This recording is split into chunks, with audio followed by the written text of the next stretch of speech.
ऐसा लड़का मौजूद है जिसको बचपन में उसके माँ बाप कूड़े के डिब्बे में फेंक के चले गए। माँ बाप कहाँ हैं, बहन भाई कहाँ हैं? नहीं पता, देखे नहीं, पता नहीं था कि मैं कहाँ पला बड़ा हूँ। कि जब मेरी होश आया मैं बुरे वाला में था, फिर हम कमालिए चले गए। फिर जब 10 साल का हुआ तो उन दोनों के दरमियान डिवोर्स हो गया। उन लोगों ने कहा कि आपको कचरे के ढेर से उठाया है हमने। ये पता नहीं बात सच है कि गलत है। उन लोगों ने कहा कि आपको कचरे के ढेर से उठाया हमने, आप हमारे बेटे हो ही नहीं। मैं औलाद नहीं हो रही थी, इसलिए आपको हमने पाला पोसा है। उसके बाद छोड़ के चले गए, फिर आपने क्या किया? मैं बहुत ही मुश्किलों से गुजरा हूँ, रातें रो रो के जाग के, कहीं कहीं दिन खाना नहीं खाता, भूख से भी गुजरा। करीदा नहीं हुंदा इदा किसे नाल वेखिया नहीं बेबे बापू नू। अस्सलाम वालेकुम नाज़रीन, मैं हुमैरा बाइक के लेटर टीवी के साथ। नाज़रीन, इस टाइम मेरे साथ एक ऐसा लड़का मौजूद है जिसको बचपन में उसके माँ बाप कूड़े के डिब्बे में फेंक के चले गए। बाकी कि हम इसी से बात करते हैं, इसी से पूछते हैं कि कहाँ ये पला बड़ा, किस तरह ये ज़िंदगी गुजार रहा है और अब तक ये कहाँ रहता रहा है। अस्सलाम वालेकुम। वालेकुम सलाम। क्या नाम है आपका? कमर जमान। कहाँ रहते हो? मैं अभी लाहौर में रह रहा हूँ। लाहौर में रह रहे हो? जी। स्टडी की है? स्टडी कर रहा हूँ। कौन सी क्लास में हो? जी FA की है, आगे स्टडी कर रहा हूँ। अच्छा, माँ बाप कहाँ हैं, बहन भाई कहाँ हैं? नहीं पता। नहीं पता? देखे नहीं। देखे ही नहीं है? जी। पले बड़े कहाँ हो? पले बड़े पता नहीं था कि मैं कहाँ पला बड़ा हूँ। यानी कि बुरे वाला में मेरी यानी कि जब मेरी होश आया मैं बुरे वाला में था, फिर हम कमालिए चले गए। तो फिर जब 10 साल का हुआ तो उन दोनों के दरमियान डिवोर्स हो गया। उन लोगों ने कहा कि आपको कचरे के ढेर से उठाया है हमने। तो आप तो किसी के पास आप रहते थे? किसी के पास तो आपके अपने माँ बाप नहीं थे? नहीं थे। किसी के पास उन्होंने कचरे के डिब्बे से आपको उठाया था? जी। अच्छा, फिर उसके बाद वो मुझे दोनों छोड़ के चले गए। तो समझ नहीं आ रहा था कि क्या करूं, कहाँ जाऊं, कैसे ज़िंदगी गुजारूं। फिर बाद में मुझे स्टडी करने का बहुत शौक़ था। मैं स्टडी करता रहा, साथ काम भी करता रहा, तो दोनों चीज़ें करता रहा। उसके बाद मुझे लिखने का भी बहुत शौक़ था। मैं गाने लिखता भी हूँ और गाता भी हूँ। क्या लिखते हो? जी, मैं पंजाबी गाने लिखता हूँ। अच्छा, पंजाबी गाने लिखते हो? जी। अच्छा, तो फिर कितनी आपकी उम्र थी जब वो आपको छोड़ के चले गए थे जिनके पास आप रहते थे? तकरीबन 11 साल हो गई उम्र। 11 साल? जी। स्टडी किस उम्र में शुरू की थी? स्टडी मैंने 12 साल 13 साल की उम्र में शुरू की थी। मतलब जब आप बिल्कुल अकेले हो गए, आपको छोड़ के चले गए, फिर आपने स्टडी शुरू कर दी? नहीं, पहले भी पढ़ता था, लेकिन वो जब छोड़ के गए तो उसके बाद फिर मैंने कहा इसको आगे भी जारी रखूँ। मैं साथ काम भी करता रहा, वर्क भी करता रहा और आगे स्टडी। क्या काम करते थे? जी, मैं बस यही नॉर्मल जॉब कभी कहीं कर ली, कभी कहीं कर ली, कभी कोई दिहाड़ी लगा ली, कभी कुछ कर ली, कभी फीसें वगैरह देते होगे ना, स्कूल की, कॉलेज वगैरह की फ़ीस देते रहे हो? जी, फीसें देते रहा हूँ। फिर कभी कहीं जाकर सो जाता, कभी कहीं जाकर सो जाता। इंशाल्लाह अब मुझे समझ आ चुकी है कि क्या करना है, क्या नहीं करना। इंशाल्लाह। उम्र कितनी है? अभी उम्र मेरी 19 साल है। 19 साल के हो गए हो? अभी FA कर लिए, कंप्लीट है? जी। आपको ये बात जिनके पास आप रहते थे, आपको उन्होंने ये बात बताई है कि आपको कचरे के ढेर से उठाया था आपके माँ, मतलब कि आपके माँ बाप छोड़ के चले गए थे? जी। मतलब आपके आगे पीछे कोई भी नहीं है, बहन भाई, माँ बाप, और जिन्होंने आपको पाला ये 10 साल, वो भी आपको छोड़ के चले गए? वो भी छोड़ के चले गए। वो भी छोड़ के चले गए? वो पता नहीं उनको दरमियान डिवोर्स हुआ और छोड़ के चले गए, किसी ने नहीं रखा। ये पता नहीं बात सच है कि गलत है। उन लोगों ने कहा कि आपको कचरे के ढेर से उठाया हमने, आप हमारे बेटे हो ही नहीं। मैं औलाद नहीं हो रही थी, इसलिए आपको हमने पाला पोसा है। अच्छा, तो दोनों में से किसी ने आपको ज़िम्मा नहीं लिया आपको आगे संभालने का? नहीं लिया। अच्छा, उसके बाद छोड़ के चले गए, फिर आपने क्या किया? फिर मैंने बस यही कि कुछ सोचा कि यार कुछ ये सब तो छोड़ के चले गए, लेकिन मैं कुछ ऐसा काम करूँगा, कुछ बड़ा इंसान बनूँगा, सबको दिखाऊँगा कि यानी कि ज़िंदगी क्या होती है, ज़िंदगी कैसे गुजारी जाती है। मैं बहुत ही मुश्किलों से गुजरा हूँ, रातें रो रो के जाग के, कहीं कहीं दिन खाना नहीं खाता, भूख से भी गुजरा। अभी तक यानी कि इंशाल्लाह अब तक मैं ठीक ठाक हूँ। अब जॉब भी करता हूँ, इंशाल्लाह अपने साथ गाने भी लिखता हूँ और गाता भी हूँ, स्टडी भी करता हूँ। कौन से गाने लिखे हैं? पंजाबी गाने लिखे हैं मैंने। कौन सा, कोई अच्छा सा कौन सा? आपने खुद ही लिखा है, मतलब किसी की कॉपी नहीं करते? नहीं, मैं किसी की नहीं कॉपी करता। दिखाओ, कहाँ कोई कहीं लिखे हुए हैं? जी। हैं?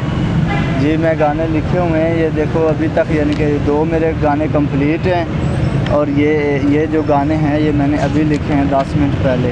ये 10 मिनट पहले लिखे हैं? जी। ये क्या बात है, ये देखें भाई, 10 मिनट पहले ये गाना इन्होंने खुद लिखा है। उन माँ बाप के लिए क्या सुनाना जो आपको बचपन में कचरे के डिब्बे में छोड़ के चले गए हैं, क्या कहना चाहोगे? उनके बारे में कहना चाहूँगा कि ओ छड़ के नहीं जाना चाहिदा ऐदा बेवस किसे नूं जेड़ा लादा जी होवे करीदा नहीं हुंदा ऐदा किसे नाल वेखिया नहीं बेबे बापू नूं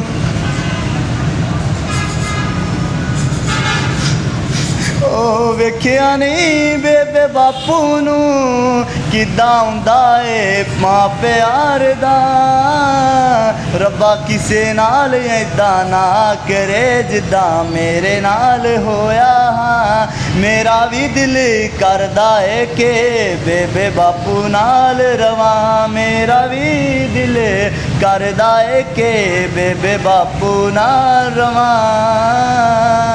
ए दुनियादारी औखी जीनी एक सहारा बेबे दा होवे बापू जद नाल खड़ा होवे तां हो रही मज़ा होवे वेखिया नहीं उन्हां नूं वेखिया नहीं उन्हां नूं जेड़े साथ दिंदे आ काश मैनू भी मिल जान बेबे बापू रब तू बस कोई दुआ जिंदगी दी हर शै पा लेनी पर बेबे बापू बिन कख दाया।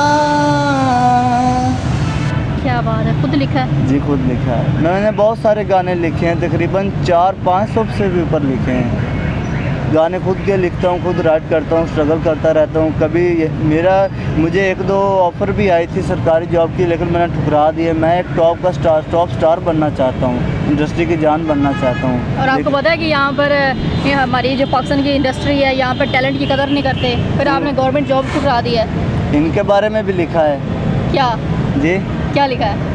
ओ इंडस्ट्री आले हो तुसी सोने ले हो एक गल जदों खड़ो तोड़ा हाँ जमान है गाने वेखी आउंदे मेरे ठां ठां कर दिओ सालिओ तोनू नहीं समझ आउणी एक गल तोनू मैं कह देवां एक गल तोनू मैं कह देवां एक दिन वेखियां टॉप दा बनू स्टार अपने मुल्क च इंडस्ट्री होगी सारियां करप्ट अपने मुल्क च स्वाद आउंदा ना गाने गाउण लियो बाहर जाना होर कंट्री जेड़े आ फिरदे ओ कलाकार अजकल बस ढोले माई तू उत्ते कोई ना जट जिहा योर कोई ना जेड़े अगे आओ ठोक दो कल्ले कल्ले नू। ये रैप है, रैप सुना रहे हैं जी।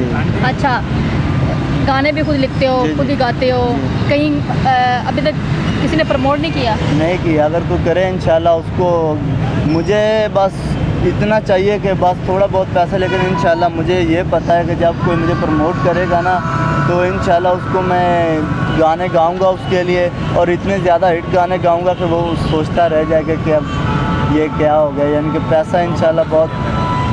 माँ बाप के लिए क्या पैगाम देंगे जिन्होंने आपको बचपन में कचरे के ढेर में फेंक दिया और चले गए? मैं तो यही पैगाम दूंगा, अगर आज भी मेरे माँ बाप देखें ना तो मैं आज भी गुस्सा नहीं हूँ, आज भी कहूँगा मोस्ट वेलकम।